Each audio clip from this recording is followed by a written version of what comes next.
Само итните случаи меѓу кои човек нападнат од куче и помлад пациент со висока температура денес беа примени во ординацијата на доктор Љупчо Стефановски. Други не ни дошле.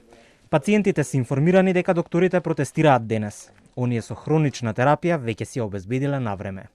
Матичните лекари имаат неколку своји барања, а главните се да се подигне цената на капитацискиот бод по пациент.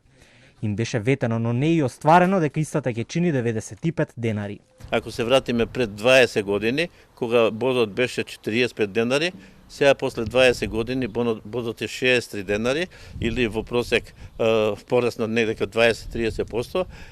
Само за споредба, бензинот в последните 20 години е качен за 160%, а тоа повлекува и сите други дажбини, или уште по-пластично, месециве пред што поминаа, негдека трошоците што ги дават на име на закуп по здравствените домови низ Македонија за грејење и кирија, негдека може да стигнат негдека до 18, 20 и повеќе илјади денари, кои не кореспондираат со она што се зема од фондот.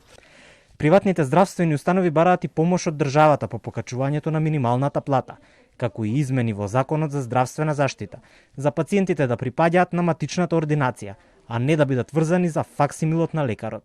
Се доведува до прашање екзистенцијата на многу повеќе ординации, поготово од источниот дел на Македонија, каде што докторите, прво нема доволни доктори, нема сестри, а и оние што ги има се сутруваат со проблеми од недостаток на жители, на пациенти, мали капитации, со кои не можат да ги покријат сите екзистенцијални потреби на самото ПЗУ, така да би требало нешто да се на тој начин интервенира.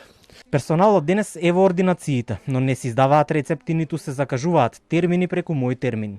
Освен приватните матични лекари, протестираат и приватните специјалисти и стоматолози, кои имаат склучено договор со Фондот за здравствено осигурување.